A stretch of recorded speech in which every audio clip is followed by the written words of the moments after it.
ओम नमः शिवाय। दोस्तों, हर हर महादेव। आज की वीडियो में रविवार व्रत कथा का श्रवण करने जा रहे हैं। सर्व मनोकामनाओं की पूर्ति के लिए रविवार का व्रत श्रेष्ठ है। इस व्रत की विधि इस प्रकार है कि आपको प्रातः काल स्नान आदि से निवृत्त होकर के साफ स्वच्छ वस्त्र धारण कर लें, शांत चित्त होकर के परमात्मा का स्मरण करें। भोजन एक समय से अधिक नहीं करना चाहिए। भोजन फलाहार सूर्य के प्रकाश रहते ही कर लेना उचित माना जाता है। यदि निराहार रहने पर सूर्य छिप जाए तो दूसरे दिन सूर्योदय हो जाने पर ही अर्घ्य देने के बाद भोजन ग्रहण करना चाहिए। व्रत के अंत में व्रत कथा जरूर सुने। व्रत के दिन नमकीन तेल युक्त भोजन कभी भी ग्रहण नहीं करना चाहिए। इस व्रत को करने से मान सम्मान बढ़ता है और यदि नेत्र संबंधित कोई दोष है तो वह पीड़ाएं भी दूर होती हैं। चलिए कथा का श्रवण करते हैं। बोलिए गणपति गजानन महाराज की जय। एक बुढ़िया थी। उसका नियम था कि प्रति रविवार को सवेरे ही स्नान आदि कर लेने से के बाद घर को गोबर से लिपाई करके भोजन तैयार कर भगवान को भोग लगा करके स्वयं भोजन करती थी। ऐसा व्रत करने से उसका घर अनेक प्रकार के धन धान्य से पूर्ण था। श्री हरि की कृपा से घर में किसी प्रकार का विघ्न या दुख नहीं था। सब प्रकार से घर में आनंद रहता था। इस तरह कुछ दिन बीत जाने पर उसकी एक पड़ोसन जिसकी गौ का गोबर वह बुढ़िया लाया करती थी, विचार करने लगी कि अब वृद्धा सर्वदा मेरी गौ का गोबर ले जाती है, इसलिए अपनी गौ को घर के भीतर बांधने लग गई। तो बुढ़िया गोबर न मिलने से रविवार के दिन अपने घर को न लीप सकी, इसलिए उसने न तो भोजन बनाया और न ही भगवान को भोग लगाया और स्वयं भी उसने भोजन नहीं किया। इस प्रकार उसे निराहार उसने व्रत किया। रात्रि हो गई तो वह भूखी सो गई।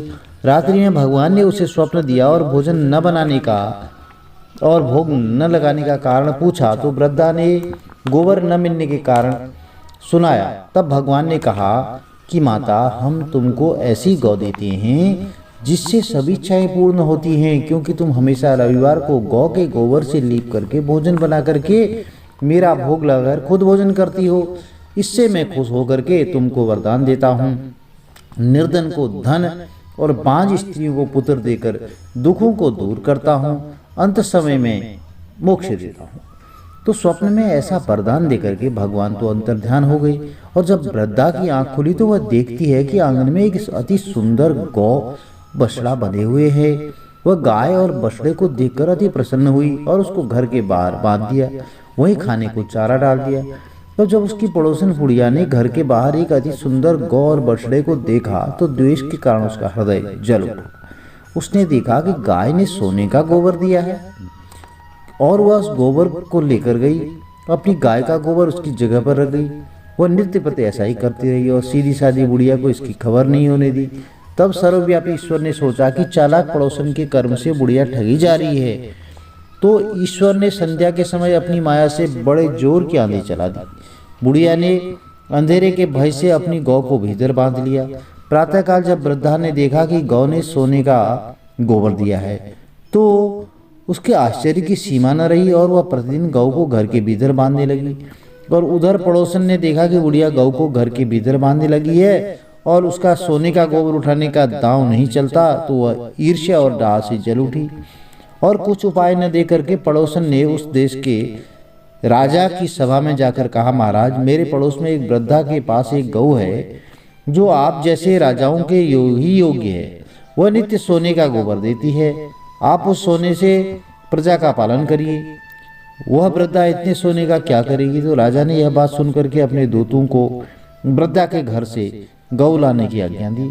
तो वृद्धा प्रातः ईश्वर का भोग लगा करके भोजन ग्रहण करने ही जा रही थी कि राजा के कर्मचारी गौ खोलकर ले गए। वृद्धा काफी रोई, चिल्लाई, किंतु कर्मचारियों के समक्ष कोई क्या कहता। तो उस दिन वृद्धा गौ के वियोग में भोजन न खा सकी और रात भर रो रो कर ईश्वर से गौ को पुनः पाने के लिए प्रार्थना करती रही। और उधर राजा गौ को देखकर बहुत प्रसन्न हुआ, लेकिन सुबह जैसे ही वो उठा तो सारा महल गोबर से भरा दिखाई देने लगा। राजा यह देख करके घबरा गया। तो भगवान ने रात्रि में राजा को स्वप्न में कहा कि हे राजा, गाय वृद्धा को लौटाने में ही तेरा भला है। उसके रविवार के व्रत से प्रसन्न होकर मैंने उसे गाय दी थी। प्रातः होते ही राजा ने वृद्धा को बुला करके बहुत से धन के साथ सम्मान सहित गौ बछड़ा लौटा दिया। अब उसकी पड़ोसन दुष्ट बुढ़िया को बुलाकर उचित दंड दिया। इतना करने के बाद राजा के महल से गंदगी दूर हुई। तो उसी दिन से राजा ने नगरवासियों को आदेश दिया कि राज्य की और अपनी समस्त मनोकामनाओं की पूर्ति के लिए रविवार का व्रत करो। व्रत करने से नगर के लोग सुखी जीवन व्यतीत करने लगे। कोई भी बीमारी और प्रकृति का प्रकोप उस नगर पर नहीं होता था। सारी प्रजा सुख शांति से रहने लगी। प्रिय भक्तजनों, यह रविवार की छोटी सी कथा थी।